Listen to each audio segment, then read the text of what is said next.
laiku pa laikam dzirdam no klientiem, kas acīm redzot bijuši veikalos un ir apskatījušies cenas veikalos. Mums jautā, vai mēs varam uztaisīt, vai pie mums var dabūt laulību gradzenu pāri 500-600 eiro budžetā. Vai zelta gradzenus var šādus te dabūt? Man atbilde ir jā, noteikti veikalā. Vienīgi jautājums par to, ka cik biezi viņi būs. Ja? Tas nav platums, tas ir kā reizī biezums, paša materiāla biezums. Ja mēs vidēji taisam ap 2 mm biezus gradzenus, tad šādā budžetā visdrīzāk veikalā būs apmēram uz milimetru vai nedaudz pat mazāk. Ja? Zelta daudzums tur būs pavisam neliels. Tā ir tā lieta, ar ko jūs riskējat. Pirmām kārtām ir ar to, ka viņi locīsies.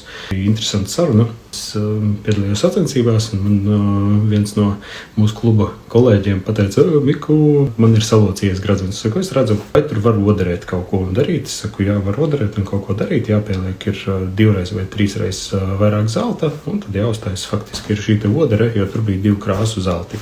Ko jūs visdrīzāk dabūsiet šādā budžetā? Te būs plāni gradzeni, kas deformēsies, ja, un vai arī tie būs lējums, ko iespējams, ka arī var veikalos nopirkt, kas faktiski birs, jo viņš ir porains, tas materiāls tajā lējuma procesā, un faktiski ir tā, ka viņi tā kā ir izdauzīti. Bet būvars, starp citu, apskatīties, laiku pa laikam ir sižeti par to, ka pēc gradzeni vairs nav tik labi tā kā iepriekš. Kā arī pie juvelieru jūs varat tikt šādā budžetā, ja jums ir savs zelts. Ja, tad izmantojot un atnesot savu zeltu, jūs visdrīzāk varat tikt šādā budžetā. Ir bijuši daudz dažādi gadījumi, bet faktiski šobrīd pēdējā laikā es pateiktu, ka ir lielākā daļa klientu, kas izmanto šo iespēju pārkausēt savus kaut kādus materiālus šādi. Ja. Vēl šādi. Jūs samaksājat par darbu, vai arī diezgan bieži tā zelta ir daudz, vai tik daudz, ka jūs arī ar to varat norēķināties. Ja mēs runājam par kaut kādu materiālu izvēli, ja, tad, protams, ka 500-600 eiro vidēji izmaksā tādiem vidējiem gradzeniem, ne ļoti šauriem, ne ļoti platiem. Tas ir tikai zelta izmaksas. Šobrīd zelta izmaksa biržā ir jau virs 60 eiro, tad pārdošanas cena visdrīzāk tie ir 65 līdz 68 eiro. Ja? Tad tas ir tas cipars, par kuru mēs nopērkam. Ja? Tad var sarēķināt, ka vidēji 10, 12 līdz 15 grami ir nepieciešami, lai varētu uztaisīt pāri gradzenu. Tā kā var aprēķināt, jau apskatīties, ja? Tad par budžetu materiālā.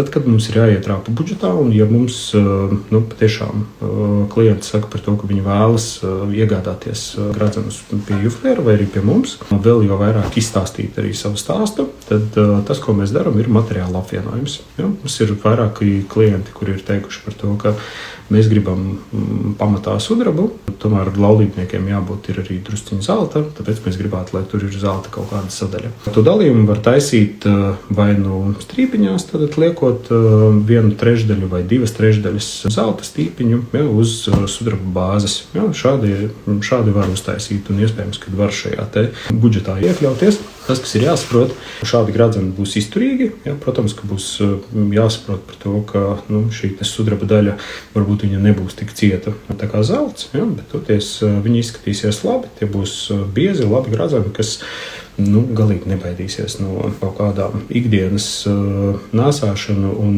no deformācijām tā tālāk. Dažādi veidi un dažādas kombinācijas, kuras var izmantot, tādējādi var iekļauties šajā summā. Ja es gribu zelta gradzenus pie juvelieru, ar kādu budžetu man būtu jārēķinās. Tas ir atkarīgs no 2 parametriem. Izmērs, diametrs, kādi jums būtu nepieciešami. Ja jums ir 15 un 17 izmēri, piemēram, tad šī summa būtu nedaudz mazāka. Varētu uz 800-900 eiro jau skatīties. Ja platumi ir lieli vai arī izmēri ir lieli, tad, protams, ka šiem gradzeniem jābūt izturīgākiem, viņiem ir jābūt biezākiem. Ja, tas jau ir virs 1000. Ir arī gradzeni, kad mums pasūta, piemēram, mēs vienkārši gribētu klasiku, baltā zelta gradzenus, 10 mm platus abiem, un izmēri mums ir 20 un 23. Ja, protams, ka tur zeltā vien jau būs jau tuvu 2000, ja, un pie šī brīža izmaksām. Pēc tur ir jāskatās. Un viena no lielākajām faktiski pozīcijām ir kā reiz zelta izmaksas, tad, kad mēs gatavojam labus gradzenus, kas ilgu laiku paredzēti ir kalpot, vai paredzēti kalpot mūža garumā, kurus var atjaunot, kur var ievietot varbūt arī kaut kādus dārgakmeņus, jo dažreiz ir pāri, kas izdomā tomēr sāk dāvināt par katriem 5 nodzīvotiem gadiem, piemēram, tad kādu briljantu iekšā gan vienam, gan otram. Vienam baltu briljantu, otram melnu briljantu. Piemēram, arī tas ir kā variants. Un šādos gradzenos, kurus mēs izgatavojam, tas ir iespējams un gradzens nebūs jāpārtaisa. Ja mans budžets ir 500-600 eiro, bet gribu pie juvelieru labus gradzenus, tas ir iespējams. Šeit ir jautājums, ko nozīmē labi. Vai tas ir labs, kurš būs ērts, vai tas ir labs, kurš būs izturīgs, vai tas būs dizainiski kaut kāds labs, tad visdrīzāk var. Mēs varam padomāt, un mēs vienmēr arī cenšamies atrast mūsu klientiem kaut kādu risinājumu, pat ja viņiem ir varbūt neliels budžets, un atrast to veidu, kā mēs varam izdarīt tā, lai viņiem ir ikdienā nēsājama rota, kas ir kā simbols, un ar kuru var viņi patiešām atcerēties, nevis veikalā būtu pirkuši, bet gan uztaisījuši. Šeit jums pašiem jāsaprot, ko nozīmē priekš jums labs, ko jūs gribat dabūt par šo naudu. Jūs noteikti zinat, veikalos, pārtikas veikalos ir sieram un gaļai, un tur maizei un vēl kaut kam, un zivīm ir citāds apgaismojums. Precīzi tāpat arī ir juvelieru veikalos, ir ļoti, ļoti labs apgaismojums, kur jebkura rota, kas tur atrodas plauktā vai aiz stikla, izskatās brīnišķīgi, mirdzoši, laba un patiešām mirds un laistās. Tā gan nav mānīšana, bet tas ir tāda patiešām izcelšana, un veikali to dara ļoti mērķtiecīgi. Tāpēc, protams, ka jums liekas, ka veikalos ir viss mirdzoši un viss ļoti labi arī tad, ja varbūt tā rota nav nemazām dienas gaismā tik spīdīga vai arī tik mirdzoša. Ieteiktu neskatīties plānus gradzenus, bet tad plāns uzreiz nozīmē par to, ka būs masa ap gramu, varbūt līdz 2 grami, tad nevairāk. Tas būs šāds divdaļīgs, kur vidējā daļa rotē. Visdrīzāk, ka viņa masa būs ap 2 gramiem. Pirmkārt, viņam ir asa mala, šī daļa ir pietiekami asa. Otrkārt, viņu var salocīt jau tāds, kāds viņš ir. Un tā ir tā lieta, kas liekas, ka ir baigi fēni, bet tiklīdz šī daļa griežās, tad tur savācās abrazīvs un faktiski viņa notrina pamata gradzenu vai arī augšu, un tad sadalās šis gradzens. Mēs uztaisītu arī komforta fit iekšā un nebūtu tik asas šīs sānumālas, redzat, var apskatīties, ka tas ir gandrīz vai tā kā žilete. Tas, ko parasti izvēlas, lai varētu iekļauties šajā summā, ir taisīt divu metālu gradzenus. Viens tātad metāls ir, pieņemsim, sudrabs, un tad ir zelta stīpiņa kā akcents, ka tas ir tomēr laulību gradzens. Un viņu saliekot, ir pietiekami labs rezultāts un ir baudāms tas skatījums, gradzens ir ērts, to var nesāt ikdienā, to var arī atjaunot laiku pa laikam. Kā var samazināt materiāla izmaksas pie juvelieru.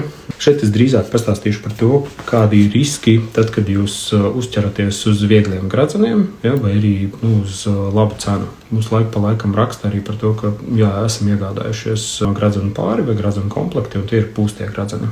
Tad tie ir no 2 daļām salikti gradzeni, kur iekšā vidū ir caurums, tukšums, tā ir pareizāk. Materiāls tik tievs, varbūt drusciņi biezāks nekā folija. Ir skaidrs par to, ka tas ir tāds laika jautājums. Tad, kad gradzeni nekalpos, viņi būs sadauzīti un faktiski viņus pat īsti nevarēs atjaunot. Labā ziņa, ka pie juvelieru šādu visdrīzāk, ka jūs pat neizgatavosiet. Neviens juvelieris neņemsies kaut ko tādu darīt, tāpēc, ka tas ir pietiekami sarežģīts process, lai no tik plāna materiāla to varētu izdarīt. Tā kā pie juveliera visdrīzāk būs pilnie valcētie gradzeni, bet arī ne pie visiem. Ja es izvēlos 2 materiālus, piemēram, sudrabu un zelta no zelta, vai var kaut kā izdarīt tā, ka tas gradzens izskatās kā no zelta, tas ir zelta. Okay. Tīri teorētiski var, kā reiz šodien iedomājas par to, ka varētu šādu uztaisīt. Augša būtu zeltainā zelta, Viņa būtu samērā plāna, bet viņu varētu uztaisīt un uzlikt uz sudraba pamatnes. Protams, ka no sāna tur varēs redzēt par to, ka tie ir 2 materiāli. Jā, tas ir iespējams, ko es varu iegūt veikalā šajā budžetā, ko pie juvelēra. Es jau esmu par to runājis, bet vēlreiz drošības pēc pateikšu. Tātad veikali ir dažādi un juvelēri arī ir dažādi. Ja? Tas, ko jūs iegūstat pie mums, ir mūsu fokus ir uz izstāstīt stāstu no sākuma un parūpēties par to, lai jūs patiešām dabūjat to, ko jūs vēlaties. Mēs esam dzirdējuši vairāk atsauksmes no mūsu klientiem par to, ka tu patiesībā biji fēni, ka mēs atnācām pie jums un jā, ka mums likās, ka mums nekas īpašs it kā pat stāstā nav, ka mēs neko nevaram izdomāt un ka mēs pat nezinām, kā personalizēt mūsu gradzenus un fēni, ka jūs mums piepalīdzējāt un atradāt to veidu, kā uztaisīt tā, lai patiešām viņi izskatās ļoti akurāti, klasiski, bet tomēr mums mīļi un personalizēti. Līdzīgi ir arī veikalos. Budžeta variants ir daudzos veikalos arī iespēja pasūtīt labās vācu, piemēram, vai itāļu rūpnīcās, tur, kur patiešām ražošanas process ir labs. Jā, tas nav varbūt no rokas taisīt un speciāli jums, kaut gan, ja jūs pasūtat, tad iespējams, ka, ja pārdevējs precīzi nomēra izmēru un spēja arī ieteikt jums labākos platumus un patiešām atrast to labāko variantu, ja, tad diezgan labs pārdevējs varbūt var arī ietrāpīt ar šādu te gradzenu, bet tur būs cenas vēl augstākas visdrīzāk nekā tas ir pie meistara taisīs Latvijā. Tas, ko jūs savukārt iegūstat pie meistara, piemaksājot klāt, ir, piemēram, es teikšu pie mums, nezinu, kā ir šobrīd citiem, pie mums tā ir tātad pirmā mērīšana un ieteikums, kādu izmēru, kādu profilu labāk izvēlēties. Varbūt kaut ko iepīt iekšā kā stāstu, varbūt ir kaut kādas vēl idejas, ko mēs jau redzam, zinām, ko mēs varam mēģināt. Ja? Vai arī, ja mums ir noteiktā budžetā jāietrāp, tad mēs skatāmies un arī piedāvājam variantus par noteiktu budžetu. Ja? Mums ir vienmēr starpmērīšana mūsu gradzeniem, tad, kad jau ir īstie gradzeni gatavi, mēs klientiem iedodam pamērīt un vēl piekoriģējam izmērus, apskatāmies tā, lai patiešām dara tā kā uzlieti. Tad jau ir gala sagatavošana un arī atdošana. Otras daļas apmaksa par gradzeniem ir tikai tad, kad jums viss patīk kā klientiem un jūsu laulības gradzeni ir tieši tādi, kādi jūs vēlaties. Uztaisīšu nelielu kopsavilkumu. Pie juvelēra vai var iegādāties gradzenus 500-600 eiro par pāri. Saku jā, var. Tie ir vairāki varianti. Jūsu zelts, kuru mēs varam izmantot, tas ļoti samazina kopējās izmaksas. Izvēlēties materiālu apvienojumu, varbūt nedaudz ar platumiem un biezumiem, ja, vai uztaisīt kaut kādā veidā tā, lai pat tiešām tas būtu ērti jums nesājums un lai jums nebūtu jādomā par to, ka viņš var deformēties šis te gradzens. Ja, un patiešām, lai tas būtu arī varbūt nelieliem līdzekļiem uztaisīts, bet fēns, labs gradzens, kuru jūs varat nesāt ikdienā. Pie mums atgriežas laiku pa laikam klienti, kas ir vai iegādājušies veikalos gradzenus un bija pie mums, bet tomēr izvēlējušies iegādāties veikalos gradzenus. Un jā, mēs izmantojam šo materiālu un pārtaisam. Un tad ir interesanti, ka meitenes pirmās dažas nedēļas ar izstieptu roku iet pa priekšu, tīpaši, ja tur ir kāds dārgakmens un ļoti, ļoti priecājās par to, ka ir tikuši pie fēna laulību gradzena. Tomēr laulību gradzens ir viena no tām ratajām lietām, kas jums no kāzām paliks ilgu laiku un kuru jūs izmantosiet ilgu laiku arī ikdienā. Un jo biezāks un labāks tas ir, ērtāks tas ir, jo labāk jūs jutīsieties. Un patiešām tas būs simbols tam, ka nebija naudas, bet gan simbols tam, ka mēs tomēr izdomājām kaut kā citādi saprioritizēt un dabūt patiešām labu gradzenu, uz kuru mēs šobrīd atskatāmies, un kas ir fēns, labs un kuru var atjaunot laiku pa laikam un atkal uztaisīt mircošu. Man viss. Atā.